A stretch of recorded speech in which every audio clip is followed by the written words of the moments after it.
Hi, I'm Zachary Fowler, and this is the completion of Rustic Yurt Bunk Bed.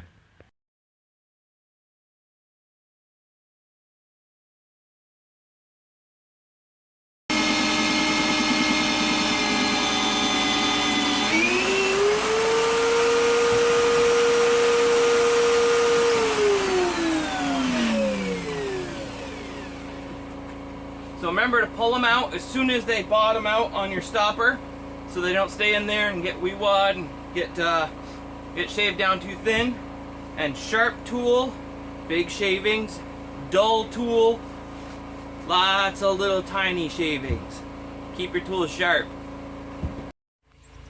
Alright, so now you mark out on one of your pieces of wood, the knife or the Sharpie, the spacing for the horizontal pieces of the front of the bed, and then you'll rotate it.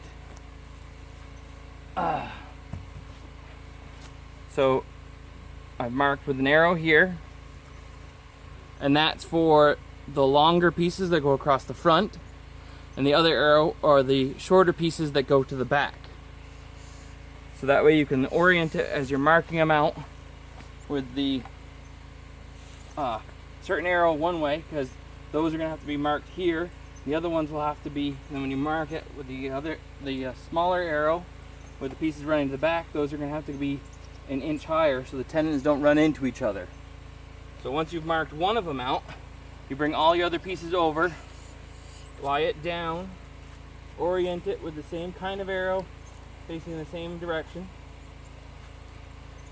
and take your knife and mark it, or just skip the marking and go right to drilling, lining it up using this as your tick strip, basically your measurement stick.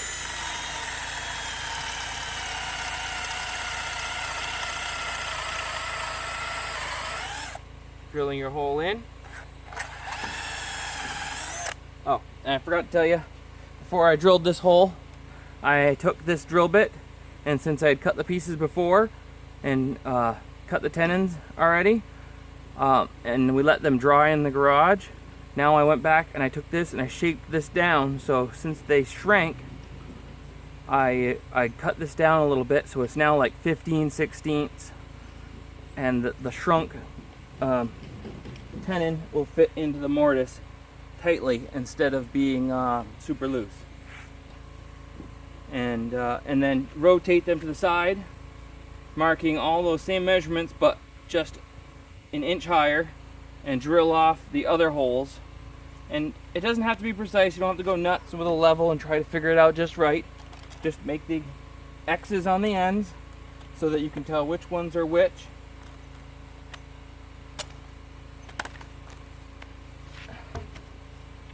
Simply make the X's on the ends so you can tell this line shows that these are the cross members on the front of the bed, and this line is the cross members on the side of the bed, and you want to pick either an inch higher or an inch lower to put the mortise holes in your beams. Alright, next, once you've drilled your holes, mortise holes, take the drill bit, like an 1/8 inch drill bit or just the tiniest bit bigger, and go to the bottom of the hole where there's that already starter hole from the spade bit, and drill the rest of the way through your piece of material.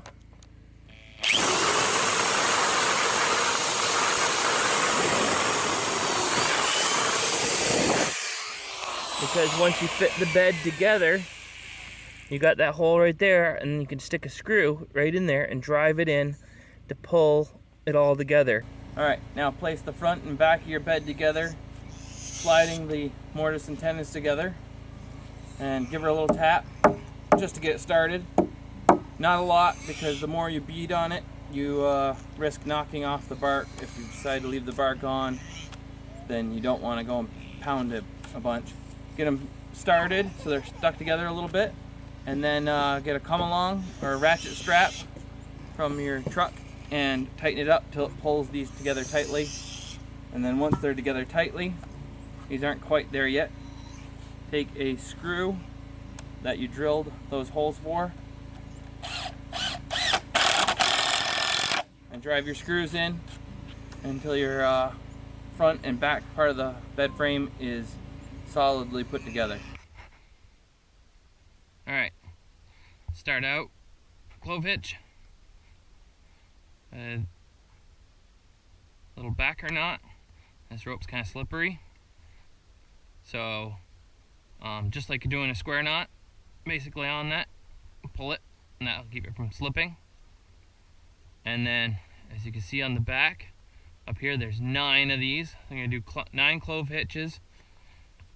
You just go along with your, this is my giant net spool, whatever you call them, I made. And some people use a stick so you can get the right size loop. I just do it like that. I'm doing everything with my fingers when I make this netting. And you can tell what a clove hitch looks like right there. You look at it, if you've done it right, it looks like that. Check with my fingers and go on and make 9 of those. I don't even have to check them right now because I just know how well they work out. Check them all and adjust them. It's okay if they're a little bit off. This is a rustic project, not a go nuts and drive yourself insane project. Alright, and then you're going to tie another one on the side here. Oops. There.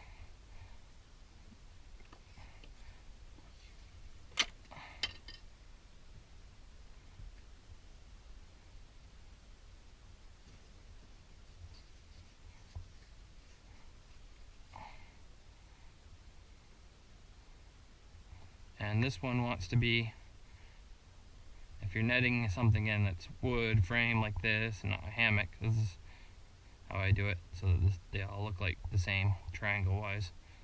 You want this knot on the side to be at the same height as the bottom edge of this.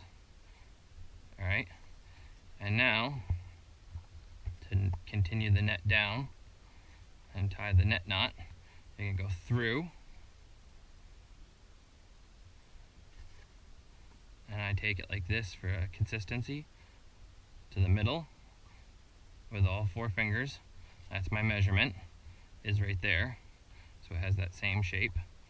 Pinch it, place your net needle through, loop this end of the line that's coming from your net needle over the needle, pull it through, and pull it tight, and you will have your first knot and your first piece of your net made.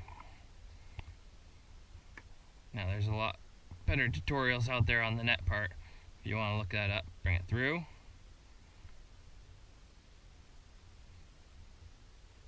pinch it, you'll get consistent as you go. Flip your net needle through, flip this over the back of it, and pull it through.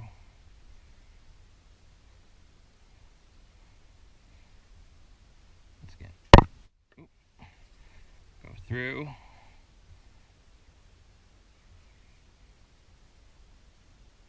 cinch it up, pinch it, net needle through,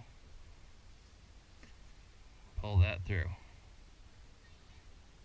and you continue all the way across till you get to the end, where you'll go down and you'll tie one more knot just like this at the same height as these, the bottom loop there.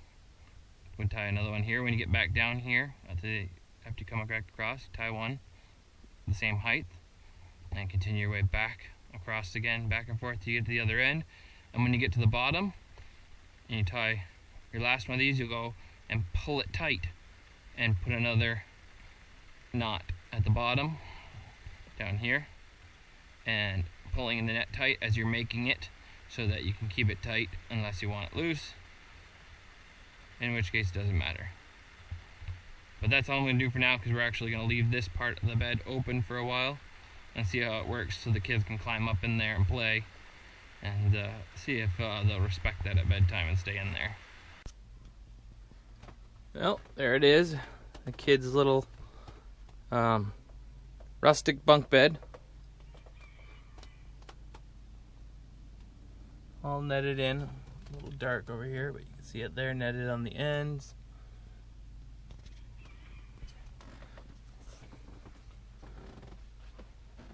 Got the little bed down below for Sparrow. We'll add some netting later across here. We ran out a little bit of rope. Jamie can do that. And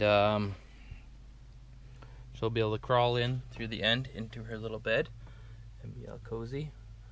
And Abby will climb up the outside here and up and into her little bed, where she's got herself a little comfy pillow and blankets and her little view out upon the world of the rest of the yurt. And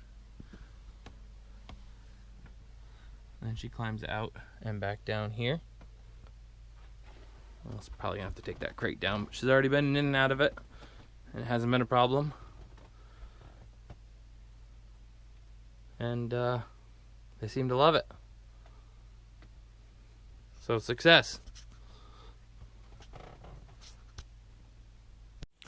Hey, thanks for watching. Check out our other videos on Makery and Mischief, and don't forget to subscribe.